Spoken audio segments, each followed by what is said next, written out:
किया जा चुका है और आप देखिए ये भव्य तस्वीरें लोकार्पण की। और आपको याद होगा कि अयोध्या कैंट पहले, जिसे फैज़ाबाद रेलवे स्टेशन के तौर पर नाम दिया गया था, वो मुख्य स्टेशन हुआ करता था। अयोध्या बहुत ही छोटा स्टेशन, केवल 3 रेलवे लाइंस हुआ करती थीं। अब उसको दोगुना करके 6 लेन का किया गया है और इस वक्त वहां पर जो प्रदर्शनी लगाई गई है रेलवे स्टेशन के अंदर, उसका अवलोकन करते हुए प्रधानमंत्री नरेंद्र मोदी आपकी टीवी स्क्रीन पर इस वक्त भारतीय रेलवे के जो कीर्तिमान हैं उनको भी दिखाते हुए कैसे अलग अलग तकनीक के जरिए भारतीय रेलवेज अपने नए विकास पथ पर आगे बढ़ रही है और अमृतकाल में भारतीय रेलवे की क्या यात्रा होगी उसका एक अवलोकन इसी रेलवे स्टेशन पे भव्य टर्मिनल के एक हिस्से में किया जा रहा है, जिसका अवलोकन इस वक्त प्रधानमंत्री नरेंद्र मोदी कर रहे हैं। जैसा कि आपको पता है कि उत्तर प्रदेश में अभी तक के इतिहास में पहली बार रेलवेज का 100% इलेक्ट्रिफिकेशन किया गया।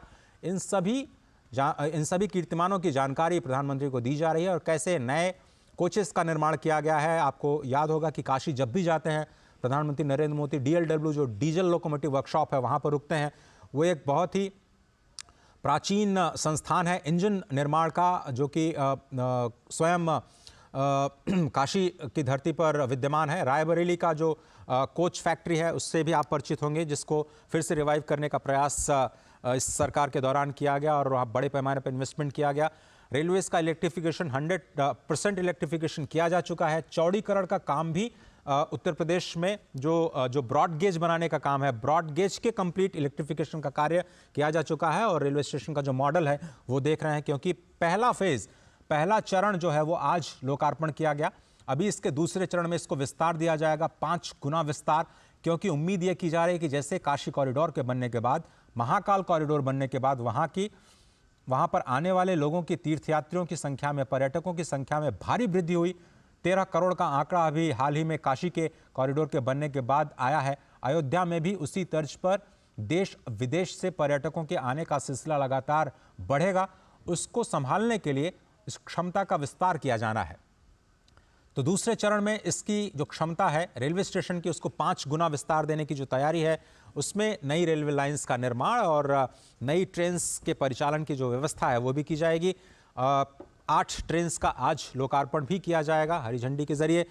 वंदे भारत और अमृत ट्रेन्स का एक साथ जुड़ाव, देश के अलग अलग कोने से अयोध्या को जोड़ने की जो आज परिकल्पना है वो आज जमीन पर आते हुए इस प्रथम चरण में आपको दिखाई देगी। और इस वक्त जो स्थानीय सांसद हैं, उप मुख्यमंत्री, मुख्यमंत्री और रेलवे मंत्री श्री अश्विनी वैष्णव के साथ इस रेल परियोजना के उस मॉडल का अवलोकन करते हुए और अश्विनी वैष्णव जी समझाते हुए कि किस तरह से इसका निर्माण किया गया है और कैसे अत्याधुनिक तकनीक का इस्तेमाल करते हुए इस नए टर्मिनल को बिल्कुल ग्रीन टर्मिनल के तौर पर विकसित किया गया है। कई सारे फेजेस में इसको, और स्पेस का यूटिलाइजेशन बहुत ही ज़बरदस्त, क्योंकि जगह बहुत कम थी वहाँ पर। चौड़ीकरण किया जाना था, 3 लेन को अगर 6 लेन किया जाना है तो पहले तो आपको पटरी बिछाने के लिए ही आपको विस्तार करना पड़ेगा। और उसके बाद जो टर्मिनल के लिए या स्टेशन के लिए जगह बचती है उसमें आप कैसे मल्टी स्टोरीड बिल्डिंग का निर्माण करते हैं, प्रतीक्षालय के लिए, फूड प्लाजा के लिए, लोगों के ठहरने के लिए, दुकानों के लिए, और कैसे एक रीडेवलपमेंट करते हैं आदर्श स्टेशन के रूप में अयोध्या धाम को। ये एक नई तस्वीर पूरी दुनिया के सामने ये है कि एयरपोर्ट की तरह आपको सभी सुविधाओं से लैस ये नया अयोध्या धाम का टर्मिनल, जिसका लोकार्पण प्रधानमंत्री के हाथों द्वारा, मुख्यमंत्री योगी आदित्यनाथ के हाथों द्वारा किया जा चुका है। अश्विनी मिश्र हमारे साथ जुड़ रहे हैं। अश्विनी, ये जो नया रेलवे स्टेशन बना है उसके बाद क्या कुछ तस्वीर बदलेगी और कैसे 1 से 1.5 लाख लोगों को संभाल पाएगी अयोध्या? अश्विनी, या फिर परिसर जी, है जी जी। और ये सबसे बड़ी विडंबना थी अजय, यहाँ कहना बेहद प्रासंगिक होगा कि फैजाबाद जंक्शन मेन जंक्शन होता था, अयोध्या हाल्ट होता था, अयोध्या सेकेंडरी जंक्शन होता था। आज अयोध्या धाम जंक्शन पूरे अयोध्या जिले का सबसे सुव्यवस्थित और सबसे सुंदर जंक्शन बन चुका है। और सबसे बड़ी बात यह है कि आज यहाँ वंदे भारत और अमृत भारत ट्रेनों का यहाँ से परिचालन किया जा रहा है, जो कि इस पूरे क्षेत्र के लिए सौगात होगा। देश को, दुनिया को, यहाँ से आने वाले पर्यटकों को नई अनुभूति प्रदान करेगा। ये पूरा का पूरा विस्तारित नया मॉडल भगवान श्री राम को समर्पित ही है। भगवान श्री राम के मंदिर से समर्पित जो वास्तु है उसी का उपयोग करते हुए इसको बनाया गया है, लेकिन इसमें आध्यात्म के साथ साथ आधुनिकता का अद्भुत समन्वय है। जबरदस्त लॉन्च बनाए गए हैं, एयरपोर्ट जैसी पूरी की पूरी फील आती है। प्रथम चरण का ये काम निश्चित अभी कंप्लीट किया गया है। इसे भव्य तरीके से आज प्रधानमंत्री नरेंद्र मोदी ने इसे लोकार्पित किया है, राष्ट्र को समर्पित किया है, राम भक्तों को समर्पित किया है, देशवासियों को समर्पित किया है। और सबसे बड़ी बात अगर देखें तो ये अयोध्या धाम जो जंक्शन होगा, ये अब आने वाले वर्षों में मुख्य अयोध्या धाम स्टेशन बन जाएगा। अयोध्या का जो कैंट स्टेशन है और जो अयोध्या से आगे अगर देखें, जो गोरखपुर से आएंगे लोग, वो रामघाट एक स्टेशन पड़ता है, वहां पर उस विस्तार किया जा रहा है। रामघाट स्टेशन से अलग अगर देखें तो अयोध्या स्टेशन, आसपास के दर्शन नगर स्टेशन, सारे गुप्तार घाट की तरफ जो स्टेशन पड़ता है, इन सारे स्टेशन का इस तरीके से विकास किया जा रहा है कि जो श्रद्धालु, क्योंकि अयोध्या के मुख्य भगवान श्री राम के मंदिर सही कहा आपने, धाम जी। जंक्शन की, तो आने वाले समय में पर्यटकों का, श्रद्धालुओं का जो दबाव होगा वो अलग अलग स्टेशन पर डेवलप किया जा सके। अत्याधुनिक सुविधा, शानदार एयरपोर्ट जैसी फील देने वाला ये अयोध्या धाम का स्टेशन है। इसमें क्रेश है, इसमें फर्स्ट एड की सुविधाएं की गई हैं, लाउंज इसका बहुत बड़ा है, इसमें एस्केलेटर लगाए गए हैं और सबसे बड़ी बात जो एक संवेदनशील अप्रोच दिखती है, सुगम भारत का दिखता है। सब जगह रैंप बनाए गए हैं। वर्तमान सरकार के कार्यकाल के अगर पहले देखें तो हमको आपको अपने माता पिता बुजुर्गों को या फिर वृद्धों को, रोगियों को स्टेशन पर ले जाना एक बहुत बड़ी मशक्कत होती थी। लेकिन सुगम भारत अभियान के साथ साथ एक संवेदनशील अप्रोच को देखते हुए समस्त दिव्यांगों के लिए, समस्त बुजुर्गों के लिए, रुग्ण रोगियों के लिए ऐसी व्यवस्था की गई है कि उन्हें तत्काल प्राथमिक सुविधा से लेकर हर तरीके की सुविधा अगर वो कहीं यात्रा में है तो वो हासिल की जा सके। देश भर के रेलवे स्टेशनों में ये दिखता है और अयोध्या धाम निश्चित तौर से एक आधुनिक और आध्यात्मिक परिक्रमा का ही विस्तार है। अजय, तो अगर आप रेलवे स्टेशन को केंद्र बना करके वहां के आसपास के जो आध्यात्मिक स्थल हैं उनकी यात्रा को थोड़ा सा जोड़ने की कोशिश करिए। अगर कोई पैदल यात्री वहां से उतरता है तो राम जन्मभूमि, हनुमानगढ़ी, गुप्तार घाट या फिर नया घाट जो बना हुआ है, अगर पैदल कोई जाना चाहता है, किस तरह से प्लान कर सकता है। सुगम्य भारत का आपने जिक्र किया, शायद श्री राम भव्य राम मंदिर जो बन रहा है वहां पर भी बुजुर्गों के लिए विशेष व्यवस्थाएं की जा रही हैं। निश्चित तौर से ये पूरा का पूरा स्टेशन वही, जैसे मैं कह रहा हूं कि आधुनिकता और आध्यात्मिकता का संगम तो है ही, साथ ही साथ संवेदनशीलता का जबरदस्त उदाहरण है। क्योंकि एस्केलेटर्स, रैंप, दिव्यांगजनों के लिए अलग से जो है आने की व्यवस्था, और साथ ही साथ दूरी जो मैं बता रहा हूं तकरीबन 1 किलोमीटर से भी कम है। स्टेशन से निकलने के बाद सीधे राम पथ को पार करने के बाद राम जन्मभूमि पथ शुरू हो जाता है, सुग्रीव किला से होते हुए, और जहां से दिव्य भव्य भगवान श्री राम का नव्य ये विराजमान, जहां पर भगवान श्री राम की प्राण प्रतिष्ठा होगी रामलला स्वरूप की, वो मंदिर दिखने लगता है। अयोध्या स्टेशन से जब आप मुख्य मार्ग पर आएंगे तो सीधे आपको साक्षात दर्शन होंगे भगवान श्री राम के मंदिर का, और राम जन्मभूमि पथ वहीं शुरू हो जाता है। बिरला धर्म से नजदीक अगर पहुंचने का जो स्थान है तो अयोध्या धाम होगा। देखिए तो रामघाट की तरफ अगर गोरखपुर से लोग आ रहे हैं तो रामघाट स्टेशन को भी विस्तृत विस्तार दिया जा रहा है। फैजाबाद का जो पुराना जंक्शन है जिसको अयोध्या कैंट जाना जाता है, अयोध्या कैंट का विस्तार तो है ही, जो कि शहरी सुविधाओं से पहले से ही लैस है। तो जयश्री जी, अब ये जो तस्वीरें देख रहे हैं हम, अब ये जो तस्वीरें देख रहे हैं वो है नए अमृत ट्रेन की। कहा जाता था वंदे भारत जो ट्रेन है वो बड़े लोगों के लिए है, पैसे वालों के लिए है, सामान्य लोगों के लिए कोई ट्रेन की व्यवस्था ये सरकार कर नहीं रही है। ये एक नई पहल। आपको याद होगा, अगर आपने जब पहले सफ़र किया होगा, जिसको जनरल बोगी कहा जाता था, घुसना बड़ा मुश्किल होता था। किसी ने रुमाल फेंक करके अगर कोई सीट हासिल कर ली तो चलिए उनका तो सफ़र किसी तरह से कट जाता था, लेकिन बहुत सारे लोगों को खड़े होकर के बिना किसी स्थान के, बिना किसी सुविधा के, सामान को लादे लादे आप बहुत ही मुश्किल से अपने गंतव्य तक जा पाते थे। ये अमृत ट्रेन के अंदर की तस्वीरें हैं। प्रधानमंत्री नरेंद्र मोदी हमेशा की तरह बच्चों के साथ संवाद करते हुए, कोई उन्हें कविताएं सुना रहा है, कोई उन्हें अपने लिखे हुए संस्मरण सुना रहा है, कोई चित्रों के माध्यम से उनका स्वागत कर रहा है। ऐसी तस्वीरें हम हमेशा प्रधानमंत्री के संपर्क यात्रा के दौरान देखते रहे हैं।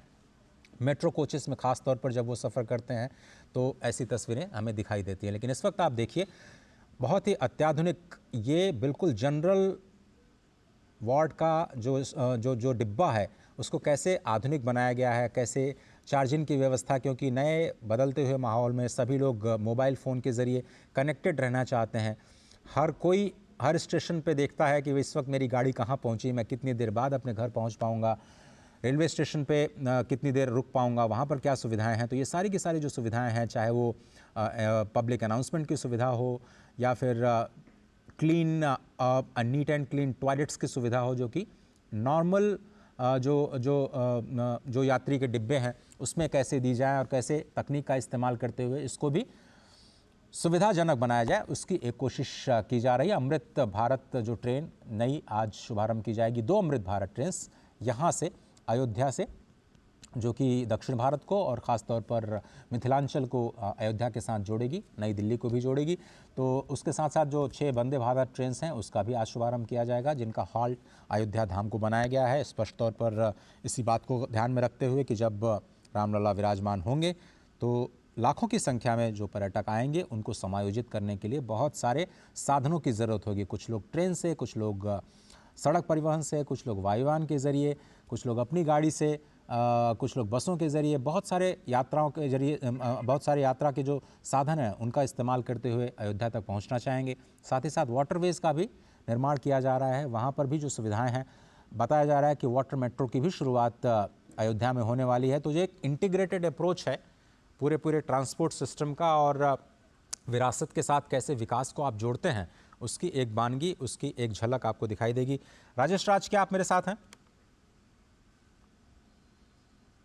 या अश्विनी जी? जी अजय जी। जी, तो मैं आपसे ये समझना चाह रहा था कि ये जो नई पहल की जा रही है अमृत ट्रेन के जरिए, जो आज अमृत भारत ट्रेन, और जैसा कि हम बार बार ये कह रहे हैं कि अमृत काल में भारत प्रवेश कर रहा है, ये जो नई शुरुआत है, इस वक्त आप देख रहे हैं हरी झंडी दिखा करके अमृत ट्रेन को रवाना करने की तैयारी हो जा चुकी है। ये बिल्कुल लाइव विजुअल्स, अमृत ट्रेन अब रवाना अयोध्या के अयोध्या धाम रेलवे स्टेशन से। हाँ,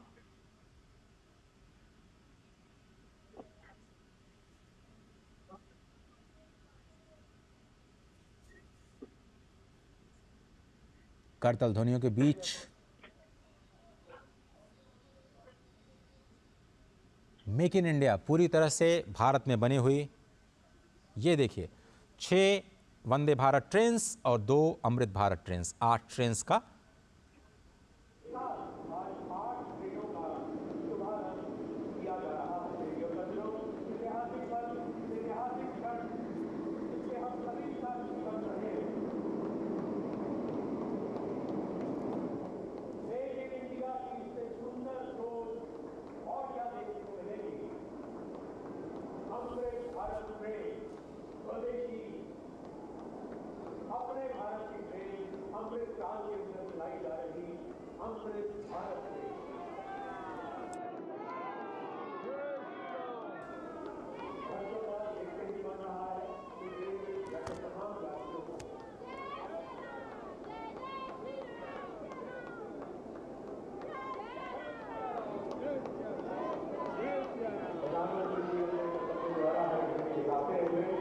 और ट्रेन रवाना होते हुए सभी देख रहे हैं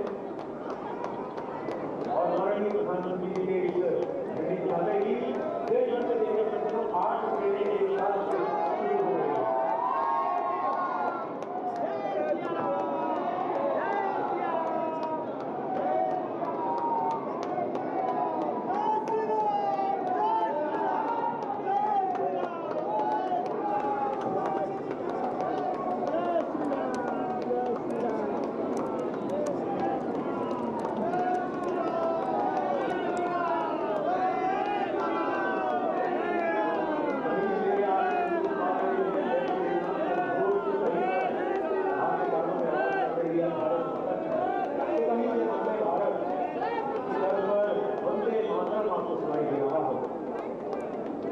वंदे भारत ट्रेन, अमृत भारत ट्रेन समग्र भारत की पहचान कराची हुई, यहाँ से प्रस्थान हो रही है अपने गंतव्य की ओर। सुखद और आरामदायक यात्रा का अनुभव कराची यह अमृत भारत ट्रेन। भारतीय रेल के इतिहास में एक स्वर्णिम अध्याय लिखी हुई ये अमृत भारत ट्रेन।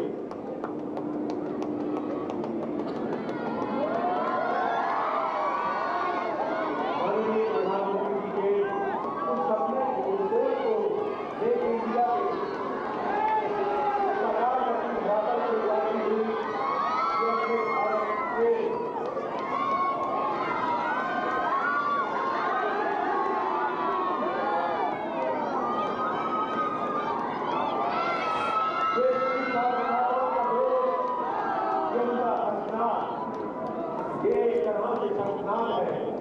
विकसित भारत की नई पहचान के लिए कि अब भारत को विश्व गुरु बनने से कोई नहीं रोक सकता, ये विश्वास दिखाती अमृत भारत के स्वदेशी निर्मित भारत निर्मित अमृत भारत के प्रधानमंत्री जी सभी का अभिवादन स्वीकार करते हुए, उनकी हौसला अफजाई करते हुए हाथ मिलाकर उनका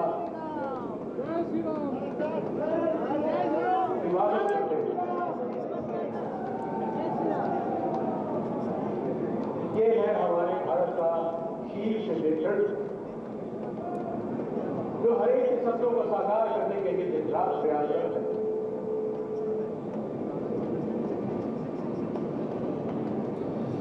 हम आभारी हैं, हृदय से आभारी हैं, आभार प्रकट करते हैं भारत के यशस्वी प्रधानमंत्री जी, जिनके आगमन में आज इस धरा पर इतिहास बचा है।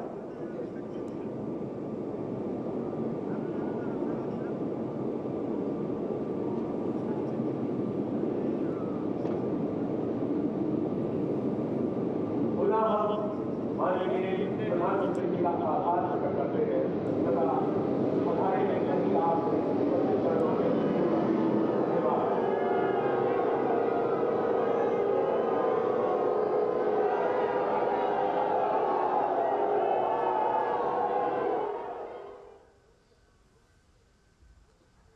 अयोध्या धाम में 8 ट्रेन्स की जो सौगात है वो मिल चुकी है। स्पष्ट तौर पर आपने देखा कि 6 वंदे भारत ट्रेन्स और 2 अमृत भारत ट्रेन्स उनको भारत को समर्पित किया गया।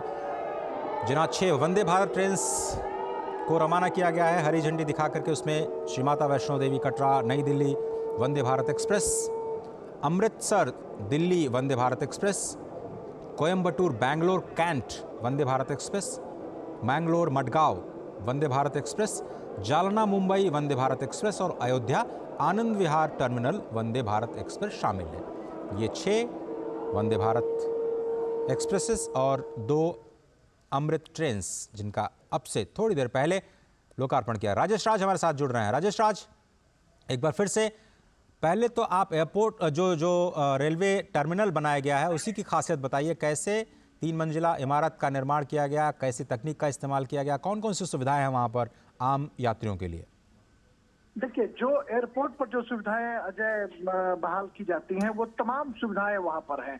और जो 3 मंजिला 3 फ्लोर का पूरा इमारत तैयार किया गया है, जब उसके बीच के लॉबी में आप जब खड़े होंगे तो आपको साफ तौर पर दिखाई पड़ेगा कि आप एयरपोर्ट पर खड़े हैं। कोई रेलवे स्टेशन जैसा कोई शक्ल वहां दिखाई नहीं पड़ता है। जो गेट है वो गेट ठीक उसी अंदाज में बनाए गए हैं जो एयरपोर्ट पर बनाए जाते हैं। और गेट की नंबरिंग की गई है बाकायदा, 1 नंबर 2 नंबर 3 नंबर इस तरह से नंबरिंग की गई है। और बहुत खूबसूरत नक्काशी के साथ तमाम जो चीजें डिस्प्ले की गई हैं उस पर साफ तौर पर अंकित है कि फर्स्ट फ्लोर पर है, क्या है, ग्राउंड पे क्या है। हम एस्केलेटर बनाए गए हैं, बच्चों शिशुओं के देखभाल की व्यवस्था के लिए वहां पर बाकायदा